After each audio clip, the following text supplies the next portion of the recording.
All right, ladies and gentlemen, boys and girls, children of all ages, we are back for another week of Just a Fan Podcast.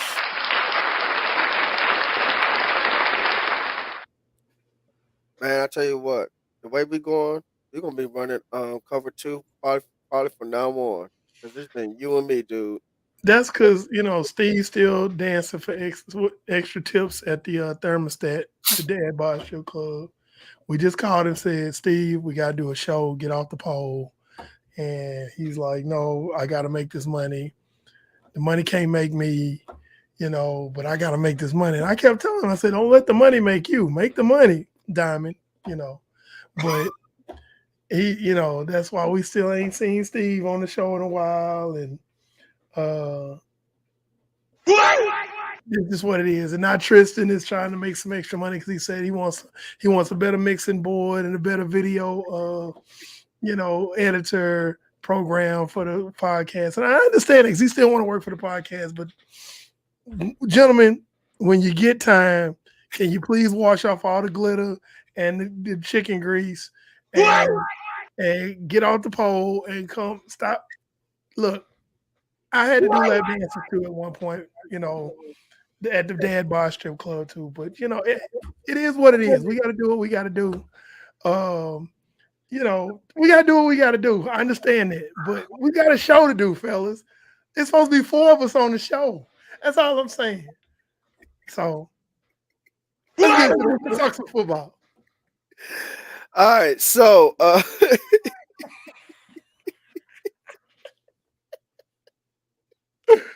hey, hold on. Okay. All right. Anyway. Hey, yo, the comments on this thing is already jumping, man. The comments on this thing is already jumping, man. Look. All right. So anyway, let me introduce ourselves because we didn't do that in the beginning like we usually do. I am quarter host of the show, the NFL Wildcat. The NFL Wildcat. Lord have mercy. See, I messed up. Eric Pando messed me up. I didn't do nothing. You messed me up. I ain't do anyway. Hey, man. I'm the Wildcat quarterback. I'm the Wildcat quarterback of the thing. The NFL Encyclopedia. Coach Williams. In that way, is the man, the defensive hunter. He's crucial for this cover 2 defense at safety. Pando 316 right. I'm in the box. I'm stopping the run. I'm covering tight ends. I do what I need to do. But at the end of the day, you can sit up here and you can talk about your NFL records. You can talk about your players. Well, Pando 316 says I just proved you wrong, son. So, yeah, I had to say they told me I got to say my catchphrase every week. So, there it is. Yeah, I know. Well, all right, let's go. Let's get this. Let's get into this. All right, so Eric, you said to me earlier that things could get interesting in the Bay Area at the league's most important position, quarterback position. What we have going on is currently we have 3 quarterbacks on the roster. We have Trey Lance, Brock Purdy, you actually got 4. Okay? You actually got 4. I ain't worried about Josh Johnson. I ain't counting him. Forget him. Okay? We ain't talking about him. Then there's a quarterback who was born and raised in the Bay Area, grew up a 49ers fan, respects the heck out of Joe Montana and Steve Young. Plays the same, of course, plays the same position as they do, and currently in the NFL. 45 years old, from University of Michigan, Tom Brady. He'll be 46 at the beginning of the next season. Yes, and so Now, there just for are reference, not to cut y'all, but just for reference, I'm 47. Go ahead. rumors. and so, what you going to? Okay, so there are rumors that Tom Brady wants to be a 49er. Now, you have two quarterbacks on rookie contract, and Trey Lance and Brock Purdy. Jimmy Garoppolo's contract is up at the end of the season. And are we really going to have is Tom Brady really going to end up being a 49er? Pando, talk to me, man. Talk to everyone. All right. So first of all, wait a minute. This is interesting. Brady is going back to the Patriots. Negative Ghost Rider. And now, you know what? They can have him. But I don't see that happening. They can have him. No, first of all, okay, why you say they can have him? Because I'm going. He's going to be 46. And I don't care how great you are. He's going to be 46 at the start of next season. What's he going to do? He's already on a decline. What's he going to do in New England? So here's they can have him. He can go to New England. Okay? But here's my thing. You let Mac Jones play, even though he's kind of pedestrian. We still don't know what all they have in Mac Jones because Matt Patricia is the offensive coordinator. I said it right, defensive coordinator. You got defensive coordinator as your offensive coordinator. Yep. You won't let the boy throw the ball past 5 yards of the line of scrimmage. Check they throw the ball behind the line on that. Check the analytics on that. 90% of Mac Jones pass attempts are within 10 yards of the line of scrimmage. Yes, it is. And basically you have Antoine says going to the 49ers is for retirement purpose. No, it's not. He intends to try to come to San Francisco because that's where he grew up as a fan, and he wants to win his last ring as a 49er. He is dead set on playing. If he's going to retire, he's going to retire a Patriot. He's going to sign that one-day contract and retire as a Patriot. He has every intention of trying to come and mess up the 49ers. And yes, I said mess up. All right, because at the bottom line, I have nothing but respect for Tom Brady and what he's done in his career. He's the greatest quarterback to play the game. He has surpassed, at this point, Joe Montana. Okay? But at this point in his career, you got to know when to hang him up. And the game this past weekend is a clear indictment, a clear and glaring indictment as to why he needs to go ahead and hang it up. Because there were some passes that he threw. First of all, he got picked off twice. The pick to Tayshaun Gibson, that sailed on it. Like, it was inaccurate. He was inaccurate for most of the game. He was unable to avoid pressure. Only thing he could do was hurry up and get it out of his hands before there was sacks, because the 49ers didn't register any sacks, but he was hit like 8 times in the game. He was pressured a numerous amount of times. He doesn't have any mobility left. He's starting to lose arm strength. That was a pass, I want to say it was the second half. Diamador Lenore is beat by Julio Jones. Julio Jones had him beat. And Brady couldn't get the ball to him. It was an underthrown ball that wound up getting broken up just because he couldn't get it there. Okay? Yeah, Titus, we're going to get to that in a minute. DeMeco, it ain't going to be no may get a head coach look. He's going to be a head coach next season, unless they just look at him because he's black and won't give him a job. But he's one of the hottest coaching candidates going into next season. But the issue is talking about Brady.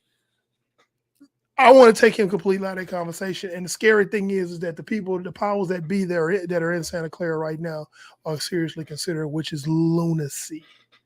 And here's why. You have also some crazy people who are just Jimmy Garoppolo cultists. They sicken me.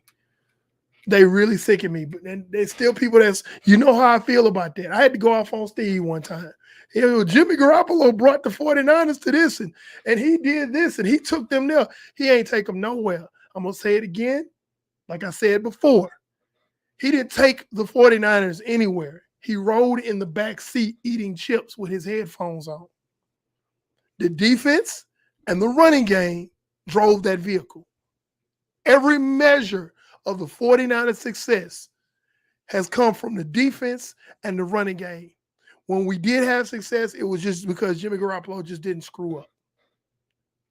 And then we get in the playoffs, he screwed up. He almost gave the game away against Dallas last year, throwing an interception. He almost gave the game away against the Packers after that game, throwing an interception. And then he did give the game away. It was a combination of him and Kyle Shanahan in the NFC Championship against the Rams last year. But y'all still want to keep Jimmy Garoppolo. First of all, let's look at the economics of this. What kind of sense would it make to re-sign Jimmy Garoppolo? He's a free agent at the end of the year. It makes zero sense because at the very least, he's going to garner about $25 million. Why would you spend that money on somebody who can't get you over the hump? And it's a glaring indictment that he can't, because if he was the man, then why did you draft Trey Lance? Okay, that's the first thing. Second of all, I'm getting to that, Titus. Titus says quarterback 1 and 2 should be Lance and Purdy without Jimmy Garoppolo. Should be set. Yeah. That's my next thing. You have Trey Lance, who you don't know what you have in him because he started, 2 games? You have Brock Purdy, who's playing great, but we still don't know what he has. You know why? Because he started 2 games. And you got these, I hate to say it, but just fans, but just not knowledgeable fans. The difference between us and most fans is we're knowledgeable, that are saying, oh, y'all need to trade Trey Lance because he's a bust. The boy started 2 games and y'all ready to call him a bust. And he's still on a rookie contract. I ain't got to the economics on that part yet. Pump your brakes. I'm going to get to that part because this is the people that don't understand how the business of football works. Okay? You got Brock Purdy, who's played great for 2 games, played outstanding, which pretty much facilitates Jimmy Garoppolo's exit. Because Brock Purdy does everything that Jimmy Garoppolo should be doing and better. He's not afraid to throw the ball down the field. He's not going to take a sack that he can avoid. And when he's running out of the sack, he's still got his eyes downfield and completing passes, whereas it could have been a 5-yard loss on a sack. Now it's 2nd and 4 because he's scrambled out of the pocket and thrown a 6-yard pass. And guess what? The offense is still on schedule. The offense has never looked this fluid for the San Francisco 49ers than when Brock Purdy has been under center. It's never looked this fluid with Jimmy Garoppolo, ever. And we're talking about a 7th round Mr. Irrelevant rookie at that. Okay? I don't need to see any more as far as the Garoppolo situation is concerned. You got Trey Lance, who has a high ceiling. You got Brock Purdy, who's pretty damn solid. And if he continues to do what he's doing, it just further validates my argument about Jimmy Garoppolo needs to go. The economics of it. That's what I'm about to get into. Again, Jimmy Garoppolo is going to garner at least $25 million a year. You got 2 guys on a rookie deal. Brock Purdy and Trey Lance. They on a rookie deal. You still got to sign Nick Bosa. Nick Bosa's a free agent at the end of this year. You got guys like Jimmy Ward, who's a fringe Pro Bowl safety. He probably would have made the Pro Bowl this year if he hadn't had some injuries. But he's playing nickel. He's versatile. He's played strong safety. He's played free safety. Now he's playing nickel just out of necessity because of the other injuries and doing a good job at it. Allowed 3.3 yards per reception in his last game against Tom Brady. And they threw at him 17 times. Only allowed 3 yards per reception. You got to re-sign guys like that. Nick Bosa's leading the league in sacks. You got to re-sign guys like that. But you got idiots that are sitting up here talking about, we need to re-sign Jimmy Garoppolo. I said it before. We didn't seen this movie. We know how it ends. It's time to try something new. Doing the same thing, expecting different results, is it's lunacy. It's crazy. So let Jimmy go wherever the hell he wants to go. I don't care where Jimmy Garoppolo goes. I don't care. He can go. So you have two guys. You got a second-year guy. He'll be a third year. He'll be third year next year. And you got a rookie who'll be a second-year guy next year. And they're still both on their rookie deals. You're only spending roughly $3 million on both of them. The economics of it don't even make sense. Bringing in a Tom Brady, I don't care if he gives you a hometown discount. He still ain't going to play for peanuts. And then you throw in the fact that he's 46 when the year starts. Y'all, I'm 47. If I think too hard, my knees hurt. If I have a thought, man, I remember I used to play football, man. Oh, God, my knees hurt. That's it. If I have a thought, my knees start hurting. He's 47. Stop it. So the only clear-cut thing to do is if Brock Purdy continues on his trajectory and keeps playing incredible, because he did play incredible Sunday. This wasn't no rinky-dink defense he played against. Okay. The Buccaneers had the 8th ranked defense in the league. It's a top 10 defense. And he carved up a top 10 defense. They just stopped running the ball because they was ahead. They was so far ahead. I mean, stop throwing the ball, excuse me. So if he continues on this trajectory, the Niners get deep in the playoffs with Brock Purdy, it's a clear-cut. It is a clear-cut decision. So the 49ers and Titans are in good shape because they are not spending much on their quarterback, so they can fill spots that they really need. But Jameson, what spots do they really need other than quarterback? Because that's what's been holding us back all these years. There are no spots that need to get filled. All we had to do is re-sign what we have and get everybody healthy. That's the reality of it. The games that the 49ers lost this season was because they had somebody that was missing somewhere in a crucial spot that was basically injured. But Jimmy Garoppolo played. It was either that or Jimmy Garoppolo played and crapped the bed like he does about every 3 or 4 games. So it's not about filling spots. It's about retaining the talent that you have. Every analyst, every talking head that's got some doggone sense that's on these major networks is like the 49ers or a Super Bowl ready roster. We just got to see what's going on with quarterback. That's it. And at this point, the 49ers are playing with house money with Brock Purdy. Because at the end of the day, if the 49ers lose, we can say, hey, what do you expect? We had a 7th round rookie out there. The shoe had to eventually fall off. The other shoe had to drop eventually on the Cinderella story. So, and if we win, man, we just kicked y'all tail with a doggone 7th round rookie. You got to be embarrassed. Go home and drink bleach. Like, for real. I'm pretty sure that like they had to stop the Buccaneers defense from committing Harry Carey in the locker room. You know, I mean, just seriously, from leaping off the top of Levi Stadium. Wait, a 7th round rookie? Wait, Mr. Irrelevant did that to us? Yes, he did. Yes, he did. So it's they playing with house money. However far or however short their run is from here on out, they playing with house money. And Brock Purdy is he the dealer. Pretty much. So, but the situation with quarterback, just to bring it to a close on this topic, the situation at quarterback in San Francisco is a no-brainer. If you take them far, you still got a guy you gave 3 first-round draft picks for. Okay? Open up a competition in camp. The winner's the starter. The loser's the backup. Because guess what? They both on their rookie deals. You're not paying them anything. Garoppolo needs to go, and let's stop on the Tom Brady talk. I know there was interest in 2020. That was 2 years ago. There was interest between both parties. 49ers decided to stay with Jimmy Garoppolo. And there's always speculation about when Tom Brady says, you're going to go with this MFer? He was talking about Garoppolo. I don't care what anybody says. Because he really wanted to come home. His parents still live in San Mateo.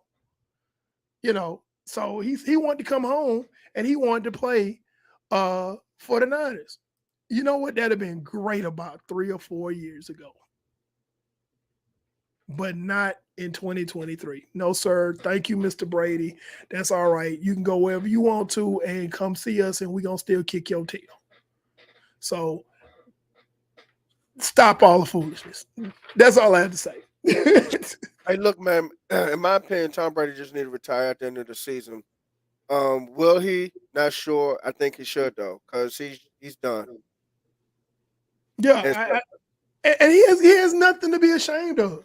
no, He's done what so many people wish they could do 7 times. Some people wish they could just do it once. yeah. There's a lot of quarterbacks in history who have not won a Super Bowl once. Hall of Fame level quarterbacks. Jim Kelly been there 4 times in a row, never won. Dan Marino win 1 time, lost. Fran Tarkenton been lost. So Fran yeah, Tarkenton was it 4 times with Fran Tarkenton? yeah. Yeah, So yeah. yeah. All right. Eric, there was a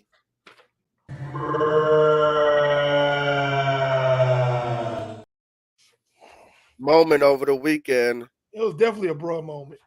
and we've been having those every weekend ever since we started this segment.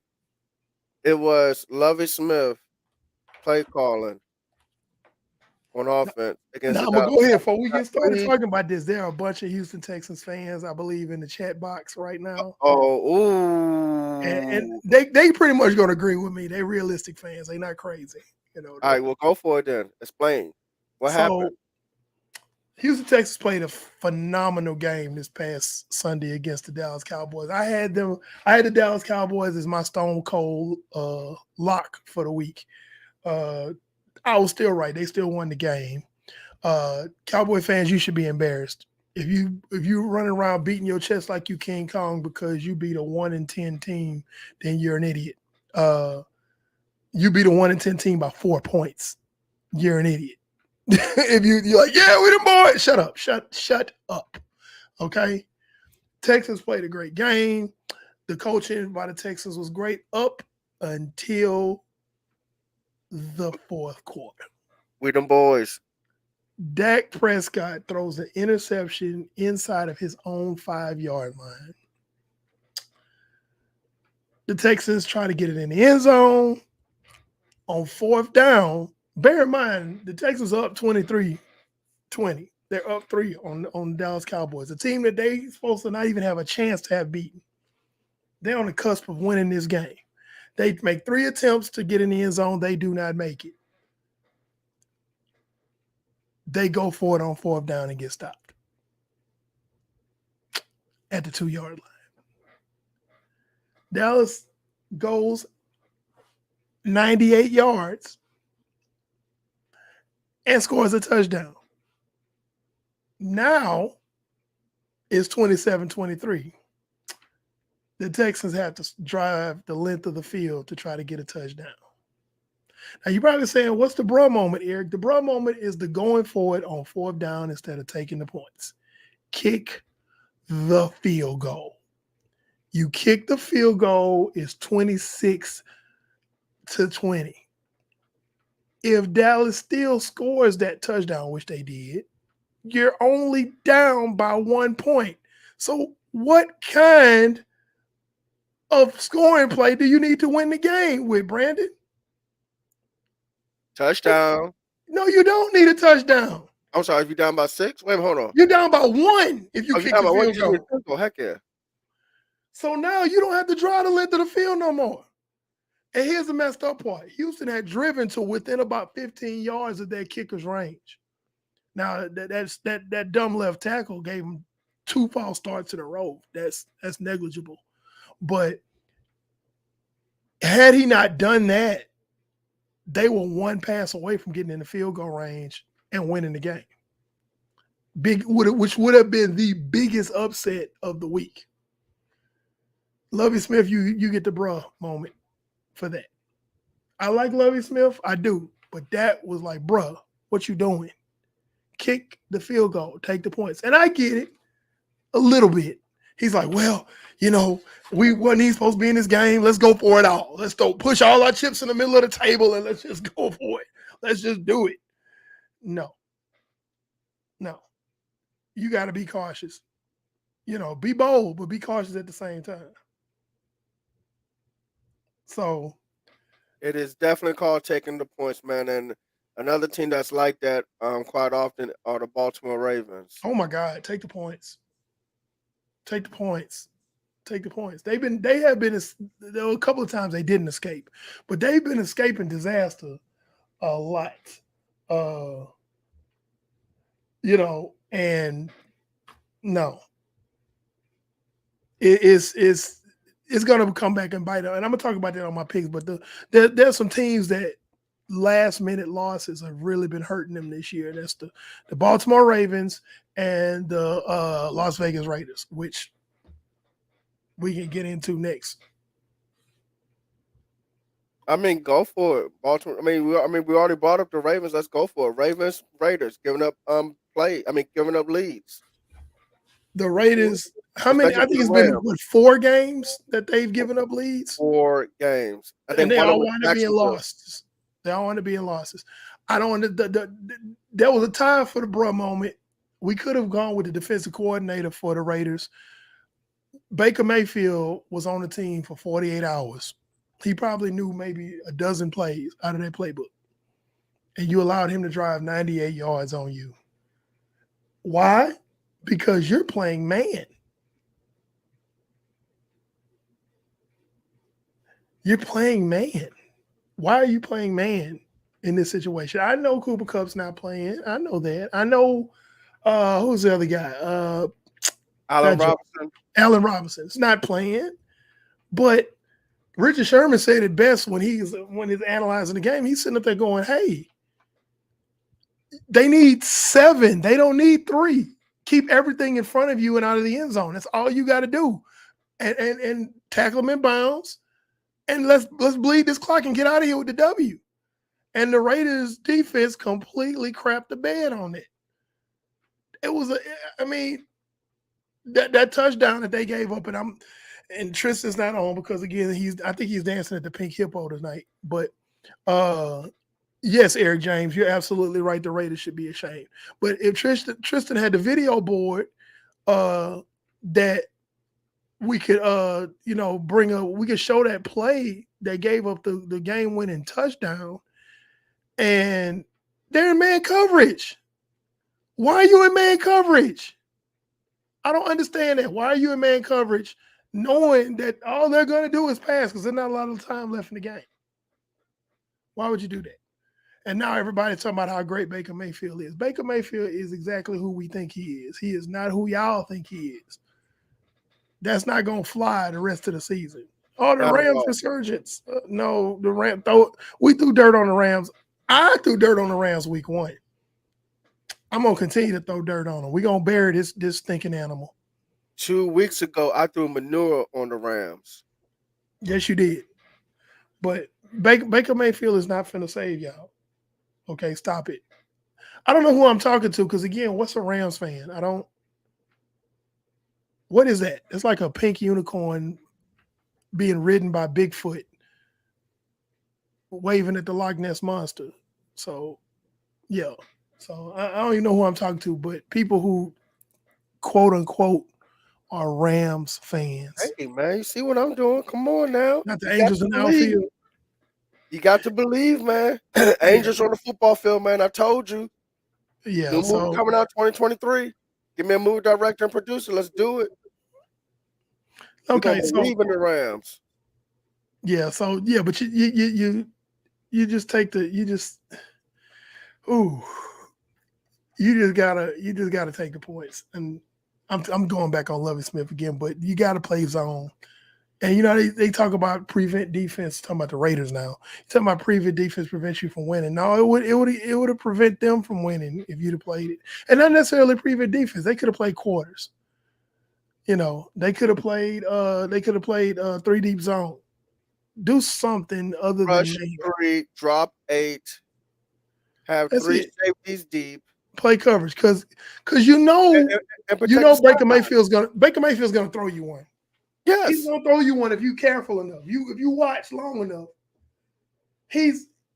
Matt Stafford will throw you one in the fourth quarter. You just got to be watching. You just got to catch him. Baker Mayfield ain't no different. Baker Mayfield gonna throw you one each quarter if you let him. He'll give you one each quarter if you let him. So yeah. Plus, he didn't know the playbook all the way. Come on, man. Raiders, y'all got to do better. Y'all should be ashamed of yourself. Seriously. I don't know if they're gonna stick with Josh McDaniels, or which kind of goes into our next topic, talking about coaches on the hot seat. Ooh. Yeah. Who's on the hot seat? Who do you think is on the hot seat, man? I don't know. Who You is tell that? me. Because I Those thought of you who are watching right now, give us some idea who are some coaches that you might think are on the hot seat. yeah, going please into let us this. know, because I thought Nathaniel Hackett would have been fired along like last 2 or 3 How weeks does he ago. still have a job? I don't understand how this man still has a job. You asking the wrong person, man. I thought Nathaniel Hackett would have been gone. I don't know what's gonna happen with Lovie Smith. I know he's a better head coach than this. Well, I think I know see he is. that's a couple of comments. Let me see. Check those Hold on. comments at the bottom. Put those up there. Talking about he say DA. He's talking about Dennis Allen. Dennis Allen for the Saints. Saints. Oh my God! This is the Saints' first losing season since 2016, I believe. Well, you gotta remember, man. I mean, you lost a Hall of Fame quarterback and a Hall of Fame head coach. That's like Dallas losing Troy Aikman and Jimmy Johnson. That's Yeah, like San Francisco losing but here's the thing. Bill Walsh and Joe Montana. Like I can't let that go. I can't let that go. And here's why. They still have a very good defense. They still have Alvin Kamara. You still have the rookie Chris Olave. You still have Who's a your pretty quarterback? solid offensive line. Who's your quarterback? And that's the issue. And who's your head coach? I mean, and I'm not saying Dennis Allen is a horrible head coach, but Dennis Allen is a coordinator. And a defensive one at that. But hold on. Eric, listen to what I said. You lost a Hall of Fame head coach and you lost a Hall of Fame quarterback. Okay. That's a lot. Okay. That's a whole lot to lose. You can talk about defense. You can talk about the wide receiver group. You can talk about Alvin Kamara. You can talk your quarterback and your head coach are gone. What would San Francisco would have looked like if y'all didn't transition from Joe Montana to Steve Young and Bill Walsh is already retired? We didn't know what Steve Young was going to be. And we did have to leave. We did go from Bill Walsh to George Seifert. You know what he did? He won a Super Bowl. Then he turned around after Joe Montana retired, and then he won another Super Bowl. On top of that, between those years, they stayed relevant. So that's not a good argument. Now, here's the thing, though. That's not a good argument. No, and then there were times when Steve Young was hurt, and they had to go to Steve Bono as the backup quarterback. Wait a minute. At least George Seifert still won with two different Hall of Fame quarterbacks, because Montana's a Hall of Fame quarterback and Steve Young is a Hall of Fame quarterback. But between those times, Steve Young wasn't healthy all the time because Steve Young ran around like a damn running back. And we had to go to Steve Bono. We had to go to Steve Bono a lot of times and won a lot of games with Steve Bono. Oh, Steve Bono was on your team? Steve Bono was Steve Young's backup. As a matter of fact, all three of them was on the roster at one point. Because he was in Kansas City one time too, right? He left San Francisco and went to Kansas City, yes. Okay, that's just okay. But that example is not a good one, because George Seifert was smart enough to have somebody around him that was a solid enough offensive coordinator to put those pieces together, because they still had a nucleus of players, which is my point. You know what? You have Mike Holmgren as the offensive coordinator, then you have Mike Shanahan as the offensive coordinator. And they still had a nucleus of good players, which is my point about the New Orleans Saints right now. So then we just said Mike Holmgren and Mike Shanahan, right? Holmgren, if he's not a Hall of Famer yet, he should be going to a Hall of Fame soon. Mike Shanahan probably should be as well. not just because of 2 Super Bowl rings, but because the offense that he ran, that he started, is still prevalent in the league. Okay. Do the Saints have that kind of an offensive coordinator? They don't have that coordinator. However, That's the problem. I tried. See, you lost. Hold on. You lost your Hall of Fame head coach. You you lost your Hall of still Fame quarterback. Wait, have a wait. nucleus. Hey, wait. It's a quarterback-driven league. Hold on. Let's go back. Hold on, because I see And some. I'm finna tear that up. That quarterback driven league stuff. That's a myth. Hold on. Ooh. He's talking about Dennis Allen. I know.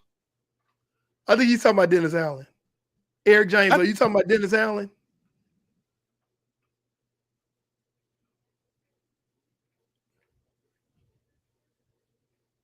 Yeah, I think they were talking about Dennis Allen. But look. Okay, so here's my thing. Okay, here's my thing. Andy Dalton has proven he can win games. Okay, I'm not talking about winning Super Bowls right now. I didn't begin to even speculate the Saints was going to have a chance to win a Super Bowl. My point is they have adequate quarterback play. Okay. Ooh. They have adequate quarterback play. It's coaching. It's coaching. Ooh. See, I know how you feel about Andy Dalton because he completely cracked the bed while he was a Cowboy. No, it wasn't just that. He all right, but he ain't. All right. So do you believe that Jimmy Garoppolo is better than Andy Dalton? If you do, I'm cutting the power off on his computer. This podcast is over if you say yes. It's more to it than that, though, man. It's not. No, it's not. No, sir, it is not. You lost you know why? And this is why I'm about to prove you wrong. Here's the deal. Where were the 49ers last year? Where were the 49ers last year? Pando. Where would answer the question? Pando. Answer the question. Don't run. Don't run. Pando. Don't run, Brandon. Where were the 49ers last year? You lost a Hall of Fame head coach. You lost a Hall of Fame quarterback. And you I ain't talking about George Seifert and doggone Bill Walsh. I'm talking about last damn year. I'm talking about last damn year. Who is the offense coordinator in New Orleans? Look it up. Answer my question. Is the offensive coordinator? Stop running, Brandon. You're running. You're deflecting. You're deflecting. Stop running. Right now. Stop running. Let me find out for you right now. Stop running. New Orleans. You know why you're running? Because I'm busting your tail right now. Negative, Ghost Rider. You don't want to lose. You can sit up and talk about the offensive coordinator. You can sit up and you can talk about who did what in 1990 when Pando 316 says I just proved you wrong. You done fell and bumped your head on that one, my guy. No, you lost the debate. Offensive coordinator Pete Carmichael is not successful right now. Who was the quarterback for the 49ers last year? We ain't talking about last year. We're talking about the Saints. No, this is relevant. You're running from the facts. Not it. Don't run from the facts. You got track shoes on, son. No, I ain't got no track shoes. This is a man's game. You got track shoes on. Quit running. There's no need for me to run. I ain't got nowhere to go. I'm right here, baby. I'm right here. Because you don't want to face the facts. Hall of Fame Garoppolo was a trash quarterback. The Niners made it all the way to the NFC Championship. You're a garbage quarterback. No offensive coordinator. Garbage quarterback. Where's the offensive coordinator? And you proving my point. Where's the offensive coordinator? You proving my point. Thank you. Thank you. Ain't no offensive coordinator. Coaching matters. Coaching matters. That's what these Saints fans in the comments trying to say. That's what you ain't trying to hear. I just told you coaching matters. You ain't listening to understand. Matters. Next topic. What I just said coaching matters. Next topic. Did I not say coaching matters? Next topic. Did I just say coaching matters? Next topic. No. You want me to answer your question? You answer my question. Next topic. What's the coach? I ain't answering your question. You ain't answering mine. Next topic. Let's go. That's what these Saints fans in the comments trying to tell you right now. And they with me. Yeah, okay. They with me. Like I said, you lost a Hall of Fame head coach. You lost a Hall of Fame quarterback. You still up here talking. Your offense coordinator getting the job done. Ain't nobody talking about winning the Super Bowl. We talking about just getting over 500. That's what you missing. That's the point your ass missing. Yeah, okay. You still missing that. You got it, E. You got it. I know damn right I got it. You got it, buddy. You read the shirt, it need to say Pando instead of Austin. That's what they trying to tell you. You ain't listening. You worry about they Super create Bowl. one. We talking about getting over 500. The Saints are under 500 because of bad coaching. That's why I agree with. Because That's what I agree with. If you the head coach, it's your job to relieve somebody of play calling duties if your offense ain't rolling. That's But the thing. I agree. Head coach. I agree. Okay. Oh, you agree now? No, I've been agreeing with you. I said the head coach. I said head coach, and I said offensive coordinator was bad. Next topic. I already said that. Next topic. So Thank you. In agreement the whole time. Thank you. Thank you. Next topic. Thank you, Saints fans, for your comments. Already. Please bring on more comments, Saints fans. Thank you. I said head coach, offensive Thank you, Saints fans. already. Next topic. Well, fine. Go to your picks then. All right, so we're going to do these picks. All right. NFL Week 15. Niners versus Seahawks. This is going to be my first week. It's a pick 'em game. This is going to be my first week picking the Niners. However, there's a reason why it's a pick 'em game. It's a divisional playoff game. It's divisional. The Seahawks are fighting for their lives, and the Niners on a 6-game win streak. That is not good. It doesn't bode well for the Niners because they have a tendency to get maybe, I'm not saying they will, but there's a chance that they could lose their focus. Because they're like, oh, we got this. The Seahawks just lost to the Panthers, and we just rolled over the Buccaneers. And that could happen. Deebo Samuel's not playing. There's a plethora of injuries along the defensive line. And Kenneth Walker's coming back for the Seahawks. So these are all reasons why the Seahawks could win this game. And the Seahawks are at home. So you got the 12s involved. But I still like the Niners by 3. We don't know what Brock Purdy is. I'm not ready to crown him yet. I think the kid's playing great. He's surprising everybody. However, we don't know. I need to see more. Just like the same people that's calling Trey Lance a bust after two starts. Don't call Brock Purdy the next Tom Brady after 2 starts. Let's pump our brakes on that. But the defense is legit. And I think they're going to give them some headaches out there, even though there's a lot of injuries. But if the Niners do lose this game, it's going to be because of all those injuries, not because Seattle's a better team. Colts versus Vikings. Colts versus Vikings. Give me the Niners should be tired of injuries. Who you telling?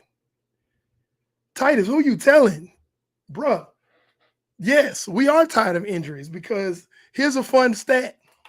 The 49ers have yet to field their starting 22 this season. Not one game. Not one down. There's always somebody hurt. We get somebody back, somebody else get hurt. So we've yet to field out. If we ever field our starting 22, it's going to be a problem. But we can't.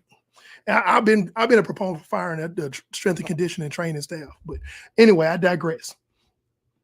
Give me the Vikings over the Colts. The Vikings are not as good. And we didn't talk about contenders versus pretenders. But let's talk about that while I do my picks. I think the Vikings are pretenders. I don't think anybody. Huh?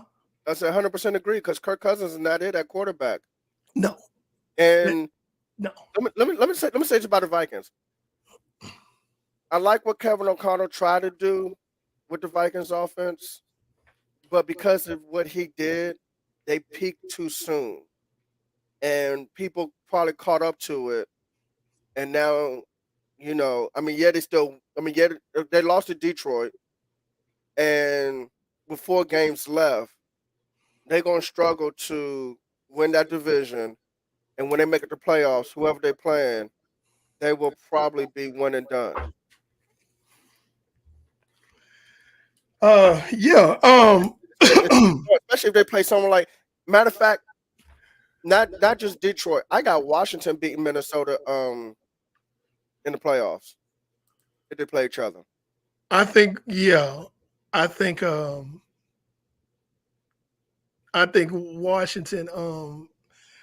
is what I would call a contender. A lot of people don't believe in. I'm gonna get to that in a minute though. But I just don't like the Vikings. I believe they've been kind of getting by on a wing and a prayer. We did the wing flap thing for the Rams, but that's really been the Vikings. The Angels in outfield, that's the Vikings. They've been getting by. They got exposed this week by the he said Eric James says the Vikings and Cowboys are definitely pretenders. Cowboys had a better ability to prove that wrong. Yeah, I'm getting to that in a minute, Eric James. I'm gonna talk about that. The Vikings are gonna make the playoffs. They're the 2 seed. That's gonna happen. How long they last is gonna be what the issue is gonna be. And I'm gonna tell you right now, the Vikings don't want none of the Eagles. The Vikings have proved they don't want none of the Cowboys. And I guarantee the Vikings don't want none of the 49ers, a healthy 49ers team. They don't want that. The Vikings don't want anybody. Yeah. Honestly, Washington almost beat them when they played them earlier this year. And it was like it could have gone either way. Washington is gaining steam. It's this time of year where you start to see teams that you thought were good is not as good. And then you have teams that are you didn't think that were that good, but actually they are. Because they're picking up steam, which again I'm gonna get to as I go through these picks. But that being said, the Vikings will probably win this game against the Colts. So I got the Vikings over the Colts. Give me the Browns over the Ravens. Wow, and that's because of the injury situation. Okay, that's right. So you lost Lamar Jackson. Lamar Jackson probably won't be back till the following week.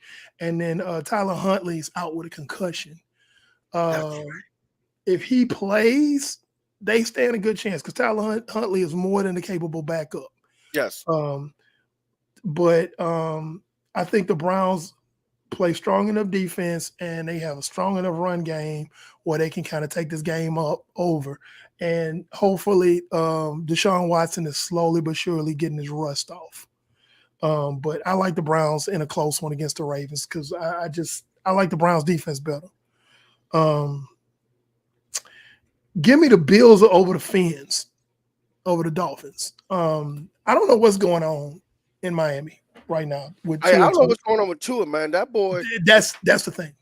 It's the last 2 games, he just like he's throwing the football, but like Ray Charles at a gun range. Thank you.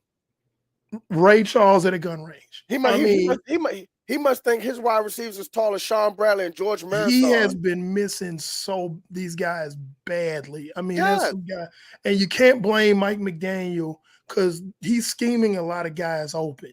Yes. And Tua's just not hitting them. Nope. Now, here's the problem. This is why I fought Mike McDaniel, because Mike McDaniel made his bones off of a brilliant run game when he was offensive coordinator in San Francisco. And it's like, go back to running the ball. You traded for Jeff Wilson Jr. Now, he's injured, but you already had Raheem Mostert, who know your system front and back because they played it in San Francisco underneath you. Exactly. Run the ball. Yes. They got away from what was working, and that's running the football. And that's how they lost to the Niners. Well, you couldn't run on the Niners, but you played the Chargers this weekend. You lost a game that you could have easily won if you'd ran the ball because the Chargers don't have a good run defense. They're hurting up the middle, and you're not running the ball. I just, for the life of me, I cannot understand why Mike McDaniels is not running the ball. But at the same time, Tua's got to hit those plays. If you're scheming these guys open, Tua, you got to hit them. You got to hit him. He's missing a lot of receivers. You know, that could have easily been a Dolphins win if Tua was more on target in that game against the Chargers last week. Yes, I know they have offensive line issues, Eric James. They're missing. I don't think they got their 2 tackles back yet. I'm not sure. I'm not sure. That's something that could be shored up. But again, going back talking about coaching, Mike McDaniel is I say McDaniels. His name is McDaniel. Mike McDaniel actually is pretty good about scheming around weaknesses along the offensive line. Again, Mike McDaniel was the offensive coordinator in San Francisco before we had Trent Williams. And when we had a plethora of injuries along the offensive line, we were still out there winning games. So that's the thing. It's like I run the ball, and then Tua still got to hit his guys. Tua has got to hit his guys. These guys, In the San Francisco game, in the Chargers game, there were guys open. Tua was just flat out missing them. I mean, the scheme is working. He's not hitting them. I don't know what's going on because he was red hot earlier this year. And I'm kind of on the fence whether or not to call Miami pretenders at this point. I got to see one more week. If not, then yeah, they pretenders. I got a coworker named Juan Ramos. He's from Miami. He's a Miami Dolphins fan, but he don't hardly watch them play because he's like, they just gonna disappoint me later. He literally said, I say, hey man, the Dolphins got the number. They got like a top 5 offense, man. They gonna just disappoint me later. And I'm just like, dang man, yeah, I don't care. I don't care. I mean, that's he's grown up in Miami as a Dolphins fan. That's his attitude. He's like, he just feels like they're gonna just disappoint him. But the Bills are certified. They are certified contenders. They had some bumps in the road. And they just added Cole Beasley as a luxury player. That definitely was a luxury thing. I was like, hey Cole, we think we got a shot at this Super Bowl thing, man. Why don't you come on back and get a ring with us? Because they really don't need I can't with Eric James right now. But they really don't need Cole Beasley. Cole Beasley is a luxury because the 3 receivers that are plus that tight end, they are lighting it up. That McKenzie kid then came along later on, and then there's a kid they drafted from Boise State. I scouted him. I can't think of his name right now. He's a rookie. That's your 4th receiver. Cole Beasley is like the 5th receiver on that depth chart, and they balling. The defense is good. A lot of people were worried about the defense, like after Von Miller went down. And they're like, oh, what is the defense going to do? I was like, no, they got several pass rushers on that team that are very good, and they just not household names like Von Miller. But this defense is legit. They're starting to develop a running game now, and those receivers are still who they are. Yes, they are. Stephon Diggs, Gabriel Davis. I can't remember McKenzie's first name. But that's a solid receiving core. And you have Knox at tight end. So the Bills are legit. Yes, and this is coming. They're developing a running game at just the right time. Because when you're up there in Western New York, it's going to get cold. And you need to have a defense. Huh? You'll get a lot of snow. A lot of snow. So you need to have a defense and a running game. Yes. And they developing all of that at the right time. So they're heating up at just the right time. Moving on. I got the Eagles over the Bears. Oh, that's not a stone that's pretty much for my I don't know if you're gonna hear it this time. Let me see if we gonna hear it. Hold on. I'll hear a little bit something. Hey, chat box. Let me know if y'all hear the Stone Cold music because I can't hear it. Just like the 3rd week in a row, I can't hear it. Chat box, let me know if y'all could hear the Stone Cold music because he tried playing it, and I'm not getting anything. We're going to figure that out. So it would be easy to pick every week to pick the Texans to be my Stone Cold lock, whoever playing them. But I'm picking the Eagles over the Bears. Okay. The Eagles, they're legit. Titus, the Eagles game is my lock. That's my Stone Cold lock because when we're talking about preseason. We were in preseason. We were talking about, hey, we don't believe in the Eagles until Jalen Hurts proves himself. Well, he's kind of proving himself right now. He's playing a lot of mistake-free football. He's hitting his receivers. He's running only when he really needs to. And their defense is legit. Like the Eagles deserve that first round, that first round bye, but the number 1 seed. They're playing like they are the number 1 seed right now. And congratulations to them. They're the first team to clinch a playoff spot this year. Yes, and so they're it right now, And anybody who sees them in the playoffs, they got to bring their A game. If they don't, they're going home. Every team in the NFC right now, they are the best team in the NFC. And you try to sit up and find chinks in the armor, you're looking and you're looking. At best, you might be able to run on them a little bit. Stretch plays work because that interior defensive line is kind of up in age. And if you make them chase you, you can wear them down. Yeah, because Sue and even Fletcher Cox and what's the other guy they brought in? They old. Yeah, that's about the only chink in the armor I can see. If you run stretch plays, outside zone stuff, and force that D line to chase instead of just stand their ground and come at you, then you might have a chance. But you got to be successful. Yeah, James said Hurts is more proof than vodka. He's legit. Yeah, and that's one of them times. Hey, I'm not always right, but I'm more right than I'm wrong. But that time I was wrong. We were all wrong because I think all four of us was like, oh, we don't. Jalen Hurts. Then I think if you go back and look at our NFC East preview, we were all Actually, I was gonna. I've been meaning to ask you that. Do you still have that? Do you still have that list of all 8 divisions of what we previewed when we did the preview? I don't have it with.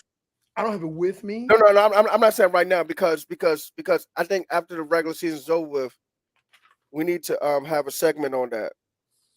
Yeah, I'm looking at it. I think I have it in this notebook right here. As a matter of fact, hold on.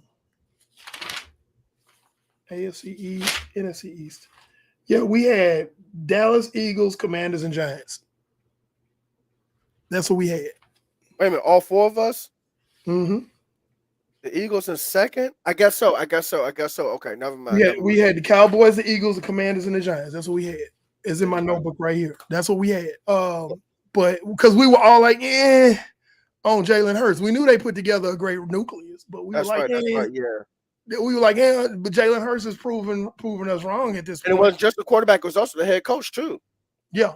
And Sirianno is like, with Sirianno don't give a damn. He be out there cussing folk out and carrying on.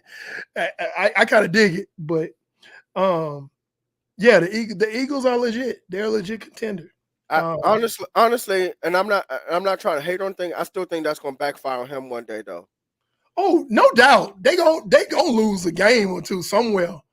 You know, I don't think they're gonna finish out the season. They not gonna run this slate all the way through. There's a possibility they could lose some games.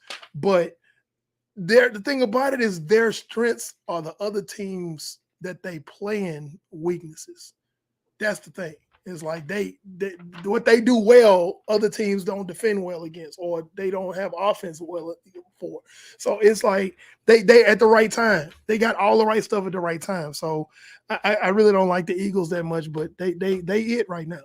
And that's just being truthful and objective. Right. Moving on. Give me the Lions over the Jets. Oh, ooh. Give me the Lions over the Jets. The Jets are at home. I think it's going to be a low-scoring game, but the Lions have the ability to get at the quarterback, and I think Mike White has PTSD after last week against the Bills. They beat him up. Tough SOB now. Don't get me wrong. Mike White stood in there. He took that beating like a man and did not give up. You know, several times he was out the game.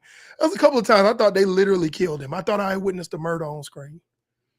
If you watch that game, folks, that Bills and Jets game, man, they beat Mike White to death in that game. I'm about to go back and look at that. I thought he was going to be laid out on the ground like William Wallace on Braveheart, talking about freedom, right before he died. Because they beat that joke up. I have nothing but respect for Mike White for the simple fact that he stood in there, took that beating, left the game, came back in the game, left the game. Joe Flacco came in, came back out, came in, came back out. They beat him to death. And I know the Lions have ability to get after the quarterback. Aiden Hutchinson is him. Let me ask you a question. Was that game almost as bad as that body bag game between the Eagles and old Washington Redskins back in the early 90s? No, because there were several people going down in that game. This was just Mike White getting beat up. Okay. It was just one person getting beat up. That's all it was. But yeah, the Bills defense was all over him. And I think the Lions had the ability to get after him. I think he's still suffering from PTSD from the previous game. Jared Goff has finally found an offense that he can function in and look like something. Amon-Ra St. Brown is, again, I mentioned it last week. If he was playing for a different team, we be talking about how great he is. Nobody's really talking about him because they don't watch him. He is balling out of control.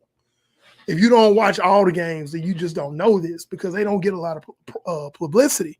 Amon-Ra St. Brown is awesome. He is killing. Then the rookies back, Williamson, and we didn't think he was going to be able to contribute right away. What does he do? He goes out and catches a touchdown.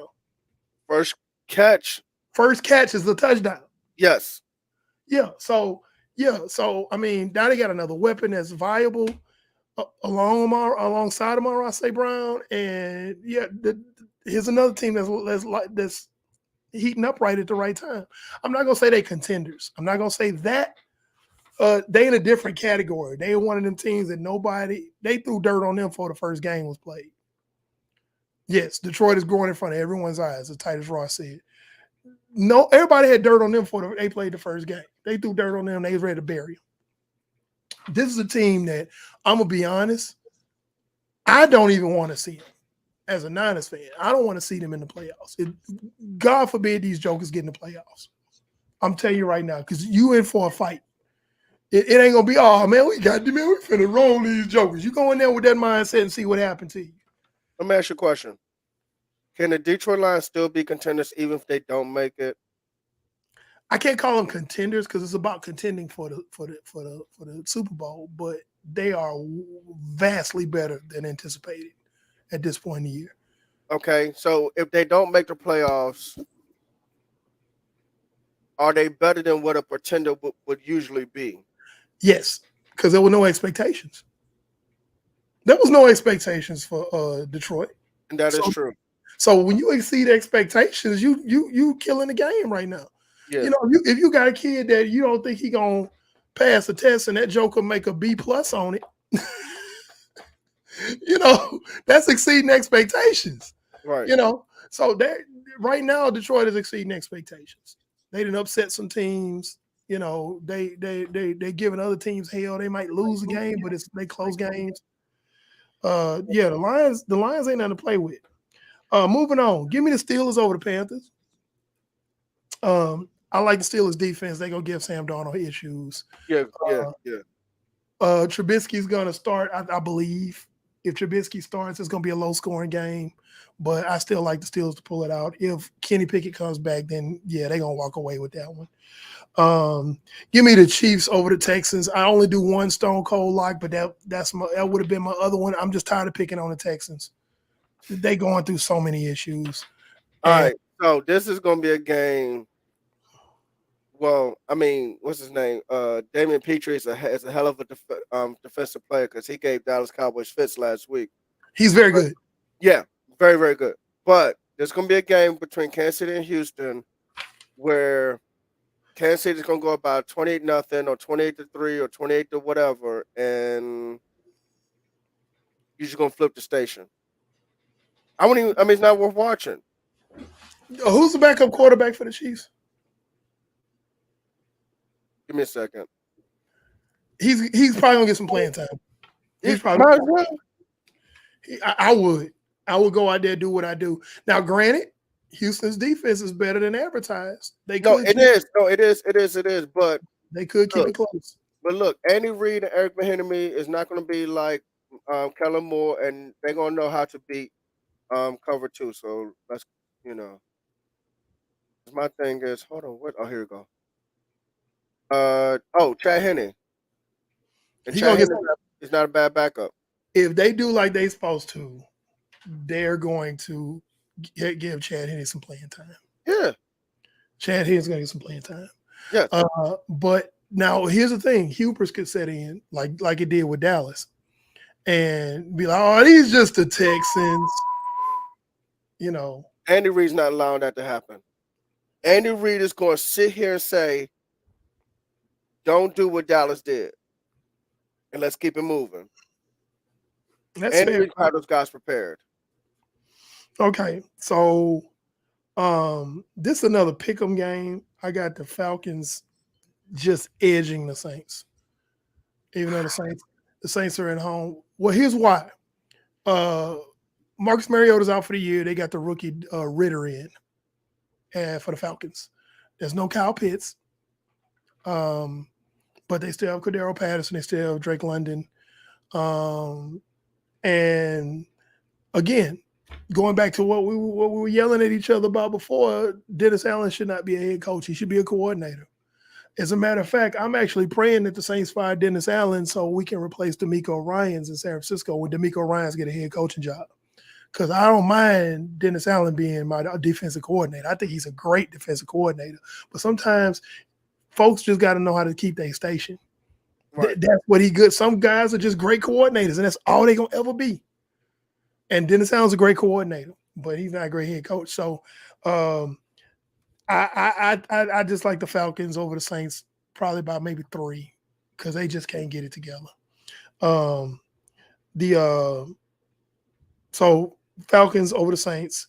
Give me the Cowboys over the Jaguars, but this one could be a close one. I'm gonna tell you right now, it ain't gonna be no middle of the road game. Is it gonna be a close one or a blowout? That's it. It ain't gonna be 28-21 or 24-28. It ain't gonna be nothing like that. It's either gonna be a blowout or it's gonna be like 31-28, 24-21. It's gonna be something like that. It depends on which Dallas Cowboys team show up, man. That's what I'm saying. That's what I'm saying. Because the Jaguars have proven themselves more than capable of being spoilers. Yeah, because they just beat Tennessee. Exactly. Now, Tennessee ain't Dallas, but Trevor Lawrence is getting better each week. He's getting a lot better each week. So we don't know. I don't think we're going to know what kind of team Dallas really is, how they respond to this near fatal loss that they had against Houston. Because they can look at it like, yeah, we them boys, it don't matter, and then go out there and do the same thing against the Jaguars and then fool around actually lose that game because the Jaguars are a better coach team. Or they could be like, man, look, we almost lost that game against Houston. That don't make no doggone sense. We way better than them.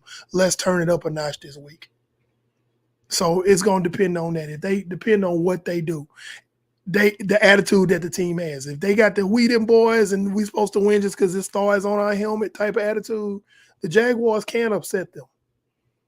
But if they go in like, hey, man, we need to really focus on what we're doing. And Dak Prescott stop throwing interceptions because Jesus. Well, and see, this needs to be a lesson. Hey, look, we almost lost to Houston. Let's focus up. Let's beat the Jags, and let's prepare for the Eagles on Saturday night, Christmas Eve. Stop half-stepping. We gonna find out. But Stop half-stepping, man. You know what? It's the hubris of the entire franchise from the ownership down to the doggone third string kicker. It's the attitude of we supposed to win just because we the Cowboys. Everybody wants to be a Cowboy. Everybody wants to be a Cowboy fan. Y'all talk about us. Y'all must want to be a fan. And it's like, no, we talk about y'all because y'all talk a bunch of crap and then choke every freaking year for almost 30 years now. So it's in that building. It's not just the fan base. It's in that building. They really, you got people that's on Jerry Jones' payroll like Skip Bayless and Michael Irvin that are just ridiculous or whatever they do. Talking about the Cowboys, they don't keep anything realistic, and they listen to that. They believe that. They think they better than what they actually are instead of actually focusing. And then also they have a tendency to play down to their competition. They always get got by the weaker teams. They usually get got, but now a team that's better than will beat them. But a team that's on par with them, say if the Cowboys are here and they got a team that they're playing that's like right here, they'll play pretty hard. But if the Cowboys are here and there's a team that's down here, they don't take them seriously, i.e. Green Bay. Case in point. I.e. Houston. They escaped from Houston. And they got to get out of it. Until that mentality goes away, they're going to struggle every year because they believe that they better than what they are. Donald Valerie says Houston has not been blown out this whole year, even though they are 1-11-1. I think Washington game was their worst loss this year. Yes, I agree, because that's Lovie Smith's coaching the defense. Lovie Smith is an excellent defensive coordinator. That's somebody else. If he gets fired, we'll take you in San Francisco because we're prepared to lose D'Amico Ryans. We know he's gone. He's doing such a And the defense wouldn't change much because you guys are already a two deep safety team. So and Lovie Smith has that background. Right now, he might have us in more of a Tampa 2, which I don't know how that will work with our corners. It might work better for our corners actually, but yeah, that's somebody else. Dennis Allen, Lovie Smith, they get fired. Y'all come on, San Francisco, be defense coordinator because D'Amico Ryan's probably got his bags packed already. He just don't know where he going. For the job that he has done this season is phenomenal, considering all the injuries. You know, like we've yet to start a defensive line, our starting four on the D line this season. We have not started our starting four on the D line at all. You know, but I digress. Yeah, Cowboys over the Jags. It's either going to be a real close game or a blowout, but I still like them winning. Broncos over the Cardinals. I like the Broncos over the Cardinals. Yeah, Colin. What you call it? Second grade child done towards ACL. He has a owie on his knee. Yeah, so his mom gonna kiss his boo boo. And y'all, we're not being cruel because ACL injuries with sports medicine nowadays, it's not going. It's not as bad as it was back in the 90s. Right, and especially if you're a young player like he is, he'll bounce. Yeah. Yeah. Speaking of coach on the hot seat, Cliff Kingsbury, somebody did bring. Let me go back to the comment too. He should have never had that damn job. But go ahead, pull the comment up because we got a few minutes. We'll go in on Cliff Kingsbury right quick. Let me pull it back up. I don't think we gonna argue about this one, Brandon. I think we on the same page with this one. Oh, of course we're on the same page. Shoot, Cliff Kingsbury. Oh God. Let me go back. Give me a second. Kingsbury's on the hot seat for real. Eric James, he said that. It was Eric James? Yep. Okay, because I couldn't, because I wasn't getting back to it fast enough. But anyway, Cliff Kingsbury, man. Yeah, there it is. Well, and like, and maybe it was him, but somebody else had their arm up like further back. Anyway, it was Eric. Okay, it was him. Okay, so anyway, Cliff Kingsbury, you know, I mean, I understand that he runs that Mike Leach air raid offense. By the way, rest in peace to Mike Leach. But he's just not it as a head coach. He can probably be a good offensive coordinator, maybe. But as a head coach, he's not a head coach. He wasn't a good head coach in college. I don't care if he had Patrick Mahomes. Patrick Mahomes made Cliff Kingsbury in college way better than what he was. If it wasn't for Patrick Mahomes, Cliff Kingsbury would be flipping burgers at McDonald's or loading up packages on UPS or FedEx. I can't. I don't even have anything to say to that because I mean I agree with that 100%. Like he got that job in the NFL simply because Pat Mahomes was so incredible at Texas Tech. Yes. And then here's the crazy part. They didn't even really have a that good of a record. His coach. Hold on. Let me go find it. Like you shouldn't get hired to be a head coach just because you look like Ryan Gosling. Just he's not a good head coach. He's not. Let's see. Let's go to here we go. College. Your head coaching record in college is 35-40. See, that's under 500. 35-40, and it looks like within the conference,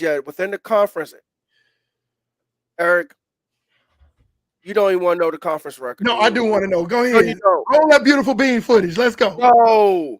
Yes, we do. You don't want to know the conference record, dude. Yes, we do. No, yes, you don't. Fans, are y'all watching? Do y'all want to know? Ladies and gentlemen, hold on. Wait. Ladies and gentlemen, boys and girls, children of all ages, Cliff Kingsbury conference record is 19-35. But he got an NFL job. I wonder. 19 He and had to have 35, black. and this guy got a head coaching job in the NFL. He had to have blackmail photos of the bid whales or something. Y'all gonna give me this job? I'm gonna release these pictures. You got a midget, a donkey, and some chicken grease in this room. I'm gonna release these pictures. Y'all better give me this coaching job. Oh, hey, you ever seen the movie Death at a Funeral? Yeah, You remember that little midget? yeah. That was Peter Dinklage. That was Tyrion Lannister. Yep. But yeah, but that's the whole way he could have gotten that job. Like if that was a GM owner faux pas, if there ever was one, is giving Cliff Kingsbury this job. And here's the thing: Cliff Kingsbury and Kyler Murray are hand in hand, and they're similar in these two ways right here. Okay. Kyler Murray doesn't like to study the playbook. He just relies on his talent. And in high school, that worked when he was in Allen High School in Texas because he was the most talented guy on the field. It worked for him in Oklahoma because he was the most talented guy on the field. It does not work in the NFL because everybody is just as talented as you are. Yes, Titus Ross. He said, but black coaches are getting almost no looks. Talking about NFL jobs. Oh, they'll get interviews because that's what the Roney Rule says. Now that's a whole nother. We could do a whole podcast on just that. You opening a can of worms, Titus, because I could go on for days about that. Pando. I could go on for days about that because the Roney Rule is for foolishness. Pando, dude, it was designed with good intent by Art Rooney. It was good. It really was. And the NFL bastardized it and used and just we're gonna follow this rule. We're gonna interview this black guy. We have no intention of hiring him. You know, that type of thing. So exactly. Eric Bieniemy is still just a coordinator. Exactly. And there's some others who are still just coordinators, but you know, whatever. Let's move on. So so moving on, going back to the picks, I got the Broncos over the Cardinals because the Broncos defense is they way the Broncos underrated. The Broncos defense coordinator is a first-year defensive coordinator, and they're underrated. And let me say this: they traded away Bradley Chubb to the Dolphins. Randy Gregory, I don't think Randy Gregory has played much this season. I don't know, he hasn't, but that defense is still pretty solid. He knows what to go with. I'll put it like this. That defense is solid enough to beat the Cardinals with Colt McCoy. And here's the thing. I'm taking a step further. The Cardinals offense actually runs better with Colt McCoy than it does with Kyler Murray. But see, that's what happens when you study film. Yeah. Because Colt McCoy, here's the thing. Colt McCoy knew he wasn't the most talented guy. And usually not those most physically talented guys do have to do the most film study and the most working because they were like, okay, these guys out here are all better than me. And then who it goes back to? Who's the 49ers quarterback right now? Brock Purdy. Because he's not the most physically gifted. He's small. He doesn't have a lot of arm strength, but that joker studied film and he worked his tail off. And it didn't help to practice against the number one defense in the league every week. So he's smart. He makes all the right throws. He doesn't do anything stupid. You know, he makes the right reads because he knows I'm not that talented physically. And Colt McCoy is the same way. And that offense for the Cardinals runs better with Colt McCoy. I'm more afraid of seeing the Cardinals with Colt McCoy under center than I am with Kyler Murray. And that's just the truth. Because Kyler Murray run around looking like a toddler, like they just stole his daddy's phone or something. He's trying to give me that back, boy. Come here. That's what he looked like when he run around. And you know them toddlers, man, when they run fast and they hit them corners fast. Yeah. They be But yeah, NFL style offense. I'm really more cautious about Colt McCoy. I'm more cautious about Colt McCoy as their quarterback. However, I think the Broncos defense is good enough to hold them down. It's going to be a low scoring game. Yeah. And also, Dangerous Wilson is still in the concussion protocol. Last I heard. You know what? If I'm Denver, I just put him on injury reserve and say, look, we're going to start over next year. Yeah, it's time to mail it in. Okay, so going on my last few picks, I got to pass over Oh, Colt McCoy is a professional football player. Kyler Murray is a kick returner with a cannon. Miniature Taysom Hill was scared to take a hit. Oh yeah, and you speaking facts, Eric James, because I've said 1,000 times before. Once you hit him one good time, he is shell shocked for the rest of the game. You put that heat on that boy, he like, oh no, he should have played baseball. But let me go on. Give me the pass over the Raiders. I just have zero faith in the Raiders. I think the Raiders going to get up by 21 and find a way to lose it and have Mac Jones beat them with a defensive coordinator calling the plays. Yeah. So, give me the. I ain't going to say no more about that. I'm going to leave that alone. yeah, just go ahead. Because now, honestly, I don't know which way to go, but I'm just keep it going just because of time. Yeah, give me the Titans over the Chargers because I feel like the Titans are going to do what Miami should have done and run the ball down the Chargers' throat. That's what Miami should have done. Keep Justin Herbert off the field because he's starting to heat up now. He's got his targets now. They're all healthy. Keep him off the field. Run the ball. Their run defense isn't good. So in the process of keeping Justin Herbert off the field, what are you doing? You're actually moving the ball and scoring. I think Tennessee is going to run the ball, going to see a big dose of King Henry up the middle where the Chargers defense is weak. And they're going to walk away with this game by at least a touchdown.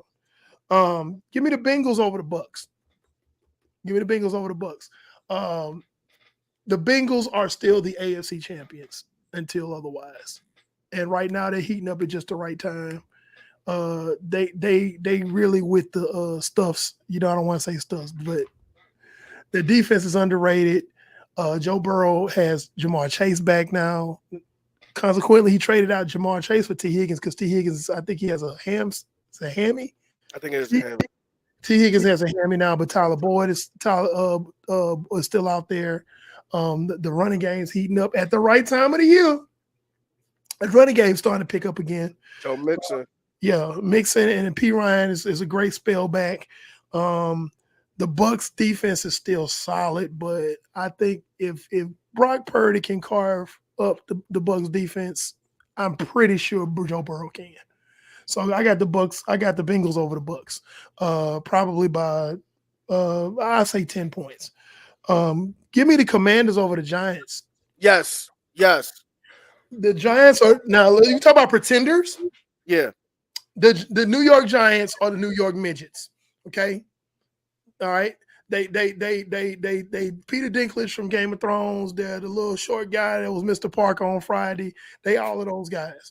Okay. They're gonna have a midget tossing contest, and it's gonna be at FedEx Field. Okay. The Commanders are heating up at the right time. They're gonna be getting I think they already got Chase back, I believe. Chase Young. But there's something about remember that movie, There's Something About Mary? Yes. There's something about Taylor Heineke. He's not great. He's just enough. He is just enough. And that's all they need is just enough. And people talking speculating, well, who's gonna be the quarterback in Washington after this year? I'm like, you keep Taylor Heineke. Unless somebody just, a great quarterback just drops in your lap or something, keep him. Because the team rallies around and they believe in him, and they showing that the charisma that he carries on the field is infectious throughout that team. And the Commanders are contenders. Yes. How far they go, I don't know. But I tell you what, I don't want to play them. Look, let me say this. I don't want to deal with them. Let me say this about the Commanders. I think this year might be the first year I respected the Washington football franchise in a long time. They playing solid football. And I'm talking about long time. I'm talking about I respect this team even more than the 2012 Washington Redskins. Yeah, they playing solid football. It's not that flashy, but it's effective. Yes. And that's the thing. Is a lot of people are like, oh, they putting up all these great stats and everything, but they moving the ball and they scoring and they playing adequate defense. Now, it may not take them far, but I'm telling you right now, I don't want to have to deal with them. And we got them in 2 weeks. I'm a Niners fan. We got them in 2 weeks. I don't want to deal with them. They tough, man. So yeah, and the Giants are pretenders. They're not who we thought they were. You know, they on the cusp of might be losing a playoff spot to one of these other teams that's fighting like the Lions and so forth. So they're gonna lose this game. In fact, I had actually I predicted that they were gonna split. The Giants was gonna win at home, the Commanders was gonna win at home. They tied at the Giants home game. The Commanders are gonna win this home game. So last pick, I got the Packers over the Rams. I'm with you. Brandon A is John. Wait, put that back. Eric James says, I'm with you. Brandon A is John Riggins years. Brandon A. A la John Riggins years because of what I said. Brandon, a la John. Oh, a la. Yeah. Okay, I thought you saying Brandon A like an initial. Okay, a la John. Okay. Yeah. Yeah, they are they're Washington's special. Give me the Packers over the Rams. That's my last pick. You got only because the Rams are done. The Packers are done, but the Rams are way more done than the Packers. Enough said. Unless we watching a episode of The Walking Dead, and that show ended a couple of weeks ago. Please stop the Baker Mayfield cap, please. This cap. Baker Mayfield gonna say this? No, shut up. Stop it. And again, what's a Rams fan? But yeah, the Baker Mayfield had a flash in the pan. I just got here and y'all wasn't ready for me type of deal. He's not going to duplicate that against the Packers. And then they got to go to the frozen tundra and play Green Bay. No, give me the Packers all day on that. And it's not going to be Aaron Rodgers' arm. It's going to be Aaron Jones running the ball down their throat. Yep. That's what it's going to be. It's going to be a brutal, cold game, and they're going to be they're going to want to get into their heaters, which reminds me, before we go, do you know the Miami Dolphins had heated benches in SoFi when they played the Chargers because it was 55 degrees? 55 degrees. And now they have to go to Buffalo. Now, Buffalo, I can understand. The Miami Dolphins had heated benches. 55 degrees. In 55 degree SoFi Stadium in LA. God, they are spoiled. What I'm trying to figure out what they're gonna do when it's snowing in Buffalo. It's beginning to look a lot like Christmas. Man, dude, Eric. More than likely, they're not winning the division, which means that if they make the playoffs, they're gonna have to travel. Now, Kansas City can get cold. Buffalo's already cold. Who else might be winning that division? Cincinnati. You travel to Cincinnati. Cincinnati's in the mountains. Cold. If you got to play a wild card round against the Browns or the Ravens. Actually, they will be that will have to happen in the divisional round, and that would depend on record. Yeah, but just about all your AFC contenders playing pretty cold. Yeah, it's gonna be cold. Yeah. So unless somebody's coming out to Miami, you're gonna have to travel and deal with the cold because everybody that seems to be making the playoffs are in the north where it's cold. It's beginning to look a lot like Christmas. And thank you, Eric, because that's the other team I was trying to think of who might be winning the division is Tennessee. So the weather outside is frightful. Because I don't think Tennessee don't play in the dome. So yeah, they outside and it gets cold. It gets cold. So again, going back, and I'm kind of beating a dead horse, but Mike McDaniel, run the ball, man. You got to get your running game going, bro. Because two are already off target indoors and in the warm weather. Like, what you gonna do when it's snowing? You got to get that running game going, baby. You got to get it going. So, real quick, it ain't even got to be snowing. If the wind is blowing strong enough, know and I know, that ball gonna shift a little bit, and just a little bit of a shift can throw off the ball placement of the for wide receiver. Yeah. So we went a little bit over time, but it was a good show. Thank you all for those who contributed with your comments. Please continue to do so. Also, those of you who are still on, please hit the like button. We need that for the algorithm. If you haven't subscribed already, make sure you subscribe to Just a Fan Podcast. You can find us on Spotify. You can find us on Apple Podcasts. You can find us on Facebook as well. Go to Google Podcast. Also, go to our Facebook page and join our Facebook page, because there are a lot of times there are discussions that we have between shows. It gives us ideas about what we can talk about.